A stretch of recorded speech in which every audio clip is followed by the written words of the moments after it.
먼저 미국 증시부터 먼저 보겠습니다. 미국 증시는 마이크론이 장중에 16% 이상 상승하는 모습을 보여줬고요. 그리고 샌디스크도 16% 이상, 인텔 같은 경우는 장중에 19%, AMD는 12% 정도 상승하는 모습을 보여줬어요. 이런 종목들이 이런 상승 흐름을 보였으면 국내 증시에 이제 삼성전자, 하이닉스뿐만 아니라 반도체 소부장주들도 월요일날 좀 강한 흐름이 나올 것으로 예상이 되고요. 자, 이제 국내 시장으로 돌아와서 우리 관심 종목 먼저 보겠습니다. 삼성전자는 뭐 계속 홀딩이죠. 이 종목은 증권가에서 나오는 목표 주가가 뭐 40에서 50만원이라고 하니까, 왜냐면 내년 상반기까지는 계속 이런 흐름이 나올 것으로 예상을 하는 것 같아요. 종목이 좀 움직일 때는 이렇게 빠졌다가 내려왔다가 이런 흐름을 보여주는 게 가장 좋습니다. 좀 상승을 했다가 좀 내려오는 모습도 보여주고 다시 반등하는 모습을 보여야 꾸준하게 건전한 상승을 할 수가 있거든요. 현재 흐름은 괜찮죠. SK 하이닉스도 마찬가지입니다. 왜냐면 좀 전에 이제 뭐 반등을 주고 파동을 주고 뭐 이런 흐름이 나오는 게 좋다는 이유가, 그런 흐름이 이렇게 하락했다가 다시 올라오면은 이 상승하는 힘이 배가 됩니다. 배가. 그렇기 때문에 차트 분석이라는 것은 또 그런 흐름을 보는 것도 하나의 중요한 영역이에요. 자, 그 다음 종목 현대차. 현대차는 우리가 이제 계속 꾸준하게 관심을 가지고 지켜봤던 종목이죠. 자, 횡보하고 눌림목을 줬던 구간을 살짝 이탈했지만 추세를 유지하고 올라가는 부분이 중요하다고 했는데, 추세를 깨지 않고 있다가 14%까지 13.3% 정도 상승하는 그런 흐름을 보여줬어요.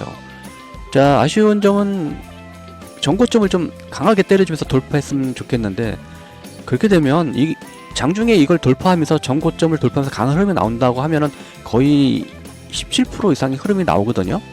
그럼 17% 흐름이 나왔다는 것은 잘하면 상한가도 갈 수 있다는 흐름이 나올 수 있는 흐름이었어요. 근데 이 120조 가까이 되는 종목이 상한가가 나오기는 좀 힘들죠. 그렇기 때문에 이런 눌림목이 나온 상태에서 윗꼬리가 살짝 달리는 모습은 나쁜 게 아니라 긍정적인 흐름일 수 있습니다. 이제 보스턴 다이내믹스가 다음 달 상장 준비를 해서 이제 상장을 추진한다는 내용 때문에 이런 흐름이 나온 거고, 그러면 상장 추진이 되면서 상장할 때까지는 계속 눌렸다가 올렸다가 반복하면서 직전 고점을 돌파할 수도 있겠죠. 계속 관심을 갖고 흐름을 봐야 됩니다. 물론 이제 상장이 딱 되는 순간은 좀 빠질 수 있어요. 상장 전까지는 계속 관심 갖고 봐야 되고. 자, LG 에너지 솔루션. LG 에너지 솔루션은 우리가 중요하게 생각하는 전저점 부분을 이탈하면 안 된다. 이 구간에서는 무조건 이탈하기 전까지는 홀딩이라고 그랬죠. 홀딩. 왜냐면 우리가 여기서 5분의 1 매수했죠.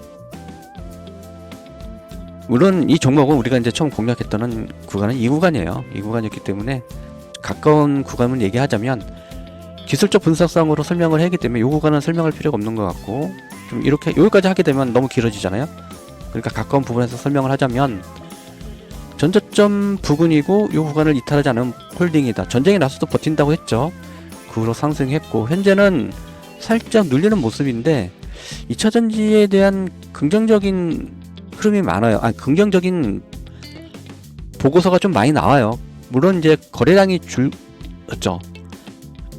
거래량이 한번 터진 다음에 거래량이 줄었지만, 거래량이 줄면서도 버티는 크게 빠지지 않았잖아요. 거래량이 주는데도 크게 빠지지 않았기 때문에 아직은 이 구간에서는 기대감이 있는, 그러니까 기대감을 가지고 있는 시장 참여자들이 아직은 많다는 거죠.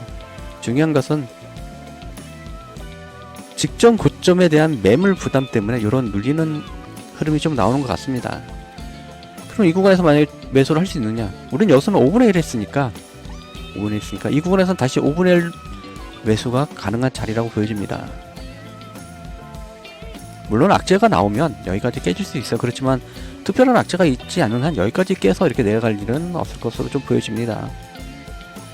자, 키움증권 현재 고객 예탁금이 굉장히 많이 늘어나고 있기 때문에 지금 뭐 125조 정도 되죠. 그런데 꾸준히 계속 늘어나는 것 같아요. 그렇기 때문에 현재 구간은 계속 관심 갖고 봐야 되는 구간이라고 생각을 하고, 자, 두산 바켓은 재건주 종전 기대감에 의해서 우리가 관심 좀 몰아넣었는데 아직은 휴전 협정이 깨지지 않고 계속 유지되고 있죠. 그렇기 때문에 현재는 음봉이 나왔어도 크게 빠지지 않고 버텨주는 모습. 왜냐면 음봉이 나왔으면 그래도 기대감이 있는 사람들이 매수를 하기 때문에, 이런 보시면 이런 아랫꼬리가 살짝 달리죠. 이 아랫꼬리가 달리는 것은 그만큼 기대감이 좀 있는, 가지고 있는 그런 사람들이 매수를 했다, 이렇게 보시면 될 것 같아요. 자, TYM은 자, 추세를 유지하고 좀 올라가죠. 자, 전저점 부분을 깨지 않았고 요 구간에서 다시 피드백을 드렸죠. 우리가 피드백 드렸고, 또 예전에 우리가 관심 정보 넣었을 때가 요 구간이에요, 그쵸? 요 구간에서 피드백 드렸고 빠졌다가 엄청 상승, 그리고 다시 요 구간에 다시 피드백 드렸죠. 그리고 또 상승. 자, 종전 기대감을 보면서 뭐 러시아 우크라이나도 마찬가지고 같이 보시면 될 것 같아요. 종전 기대감은. 그리고 한국 가구는 이 종목을 처음 관심 종목을 얻을 때 저도 좀 의아해했어요. 아, 이거 뭐지? 왜 올라왔지? 양봉이 한번 이렇게 올라왔거든요. 전저점 부근에서 올라왔던 부분이에요. 왜 올라왔지 하고 챗 GTP에다가 물어봤어요. 한국 가구 이렇게 양봉이 하나 나왔던 이유가 뭐야? 그랬더니 1인 가구 증가에 의한 뭐 가구 소비 뭐 증가 뭐 이런 헛소리를 하더라고요. 그래서 아무리 뒤져봤더니 없어요. 그러면 뭐가 있을까라고 생각했을 땐 그냥 간단하게 생각하기로 했습니다. 자, 세력이 왜 매집을 했을까? 왜 샀을까? 어떤 호재가 있어? 이건 아닌 것 같고 왜 올렸을까? 그럼 무조건 세력이 매수했던 부분을 믿고 한번 관심 좀 한번 넣어보자. 그리고 PBR도 0.3 뭐 얼마였죠? 그때는. 지금은 이렇게 올랐지만 어쨌건 차트상으로만 분석합니다. 시황은 개똥이었어요. 그렇지만 시황 플러스 차트니까 차트 분석에 의해서만 본 겁니다.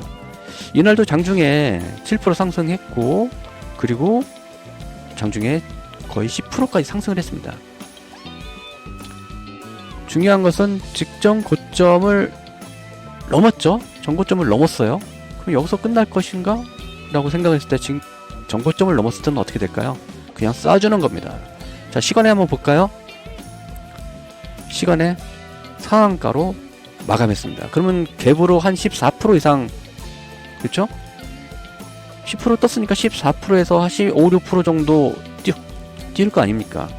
그럼 잘하면 상한가도 갈 수 있는 거고, 만약에 10%에서 밀린다, 그럼 무조건 매도입니다. 얘는 일단 매도하고 추세를 보는 겁니다. 추이를 봐야죠.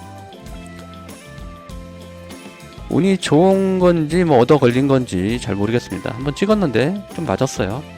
송원산업은 여기서 우리가 관심 종목 갖고 엄청난 상승. 처음 이 종목도 마찬가지예요. 재미나이나 챗 GTP한테 물어봤더니 헛소리만 해대가지고 그럼 뭘 보냐? 그럼 차트만 보자 하고 생각하고 관심 종목 넣었던 게 맞았던 거고, 그리고 이제 이 구간에서 다시 피드백을 드렸죠. 여기 이렇게 올라왔을 때 기다려라. 현재 구간은 매수하지 못한다. 기다려라. 보세요. 내려오죠? 또 내려왔어요. 아이고, 얘 무섭다. 얘 또 내려옵니다. 그럼 우린 이렇게 내려올 때 무슨 생각하죠? 야, 이거 매수할 타이밍 또 한 번 주네.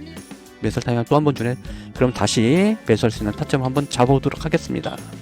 이게 이런 게 우려먹게요. 여기서 한번 들어갔다가 수익 내고, 물론 이제 저 같은 경우는 이렇게 뜨면 간이 작아가지고 여기서 아마 매도를 했을 겁니다. 여기까지 못 가져가요. 원래 이제 쫄볼에서. 그러면 다시 이렇게 내려왔을 때는 다시 한번 공략할 수 있는 자리가 나오기 때문에 여기서 매도했어도 후회하지 않습니다. 왜냐면 다시 우려먹을 수 있는 자리가 나온다는 기대감 때문에 그런 거 별로 연연하지 않고요. 좀 더 보겠습니다. 이 종목은.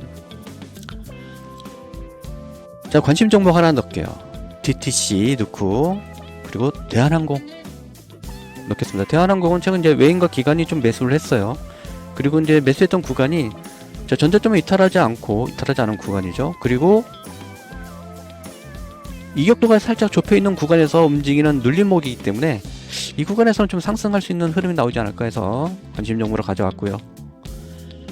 그리고 현대모비스는 이제 계속 PBR 얘기했었죠. PBR이 0.7인데 이걸 왜 매도를 하냐? 버텨야 된다고 말씀드렸죠. 전쟁에 의해서 떨어지더라도 버티는 구간이다 말씀드렸어요. 자, 현대차가 가니까 얘는 어떤 종목이에요? 종목이 좀 가볍죠. 현대차보다는. 그렇기 때문에 장중에 24%까지 치솟았어요. 자, 그럼 이 종목은 어떻게 될 것인가? 자, 현대모비스는 이제는 자동차 부품 뭐 이렇게 납품하고 제조하는 회사가 아니라 로봇주로 봐야 됩니다. 로봇주. 보스턴 다이내믹스의 이제 아틀라스에 들어가는 구동계 있죠? 구동계는 현대모비스가 납품할 수가 있어요. 그러니까 액추에이터라고 하죠. 액추에이터는 굉장히 비싼 부품이에요. 로봇 때 들어가는 액추에이터의 가격이 거의 40% 정도 이상 차지한다고 알고 있어요. 그러면 현대모비스는 로봇주로 분류가 되면서 현대차가 로봇을 생산할 때마다 얘 매출은 상승하게 돼 있다. 그렇기 때문에 현재 구간도 관심을 갖고 봐야 되고, 만약에 좀 부담스럽다 그러면 5분의 1 전략, 그쵸? 좀 테크닉이 있으신 분들은 3분의 1 전략 괜찮습니다. 자, 떨어지면 눌려서 떨어지면 또 매수하는 전략도 좋고요. 제 종목은 계속 지켜보도록 하겠습니다. 퀄리타스 반도체도 자, 이 구간에서 이제 우리가 관심 종목 갖고 미친듯이 날랐죠. 여기 눌림목, 요 양봉 나올 때 여기서 추천 안 했어요. 이렇게 음봉 나올 때, 자, 음봉에서 눌릴 것이다. 그쵸? 정말 눌렸어요. 눌렸을 때 매수 타점을 잡자. 어떻게 되겠습니까? 어마어마한 상승. 그리고 여기서 다시 뭐라고 했죠? 매수하지 마라. 자, 눌릴 겁니다. 근데 이거 좀 아쉽네. 아래꼬리 윗꼬리가 살짝 달렸다는 것은 이건 그쵸? 매도 세이에서 분명히 윗꼬리가 이렇게 쭉 밀린 거죠. 그쵸? 그림이 좀 개떡 같아도 이해해주세요. 근데 아래꼬리가 살짝 달렸다는 것은 야, 너무 싼데 반등하면 줄 것 같은데 라고 해서 매수가 살짝 들어온 겁니다. 그러면 매도하는 세력과 매수하는 세력의 균형이 살짝 나온 건데, 이럴 땐 확률이 50%로 떨어져요. 좀 더 눌려서 밀려 내려올 수도 있고 상승할 수도 있고. 근데 여기에서 판단하는 방법은 있는데 이건 좀 더 있다가 나중에 설명하도록 할게요. 자, 컴퍼니 K도 엄청나게 상승했죠. 이것도 매수할 수 없었죠. 자, 눌림하고 내려올 겁니다. 그럼 다시 타점 잡도록 할게요. 그러니까 우리는 항상 관심 종목 갖고 매수해서 상승하면, 기다렸다가 내려오면 다시 타점 잡고 다시 올리고, 그런 점 많이 했어요. 이제까지 유튜바이어도 좀 상한가 뭐 3년상 갈 때도 3년상은 아니도 상한가 3번씩 갈 때도 눌려서 먹고, 펄업시도 마찬가지죠. 계속 그런 방식으로 종목을 공략을 했어요. 누가 보면 거의 말도 안 되는 소리고 사기고 헛소리라고 하는데, 직접 이 방송을 보시면서 눈으로 보셨던 분은 그래도 호카의 말이 좀 맞긴 하구나, 좀 맞긴 하네, 그럴 수 있겠다라고 좀 생각하시는 분도 계실 거라고 보여집니다. 자, 메커스 저 괜찮다고 했죠. 종목 반도체 소부장들 움직일 수 있다고 했기 때문에, 자, 이 종목도 괜찮습니다. 메커스, 테크윙. 자, 클래시스는 이제 죽을 뻔했는데 간신히 살아났습니다. 간신히 살아났죠. 자, 눌림목 주고 횡보하는 구간을 깨고 내려면 끝이라고 했는데 이거 양봉 간신히 올라왔어요. 자, HD 현대중공업.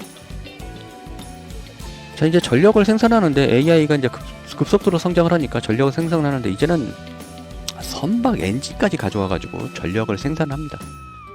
자, 음봉이 나오고 눌리고 있죠. 그럼 이게 무섭나요? 그렇진 않죠. 그럼 차트상으로는 좀 좋진 않아요. 그렇죠. 시황적으로는 살아있는 거죠. 그렇기 때문에 계속 관심 종목을 보고 유지할 거고. 자, 달바 글로벌도 살짝 눌림은 공략한다고 했는데 21선은 아직 추세를 이탈하지 않았죠. 자, 파동에 의해서 나온 흐름이죠. 우리가 이제 관심 종목 같았던 여기고. 자, 전저점 깨지 않은 상태에서 눌림목 준 상태는 괜찮았죠. 그리고 다시 피드백을 드렸죠. 그 후로 엄청나게 상승. 자, 이제는 눌릴 때도 된 거예요. 이 정도 올라갔으면 눌려야 정상이라고 했죠. 왜냐면 이런 구간이 있지 않습니까? 직전 고점. 어떤 종목은 직전 고점을 돌파하는 경우도 있는데, 대부분 90%는 직전 고점에서 밀립니다. 나머지 10%가 돌파를 해서 올라가는데, 이것도 보는 노하우가 있는 겁니다. 근데 제 눈에는 떨어질 것 같아서 좀 기다리라고 얘기한 거예요.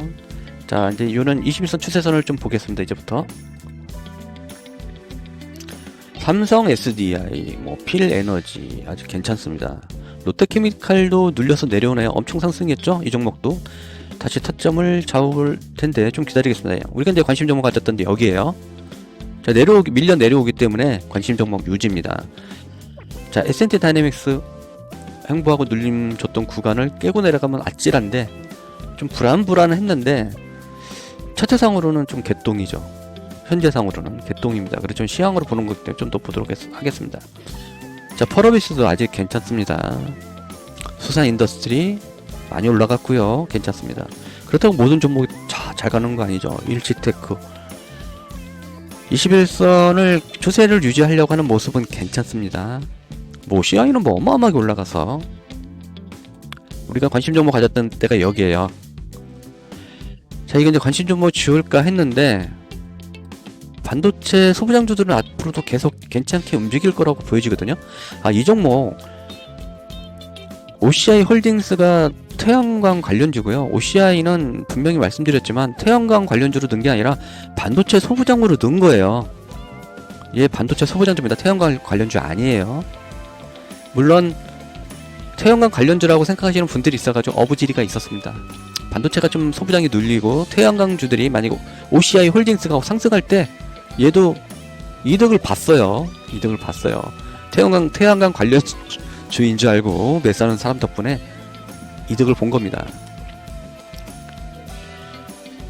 삼성전기 엄청나게 올라갔어요.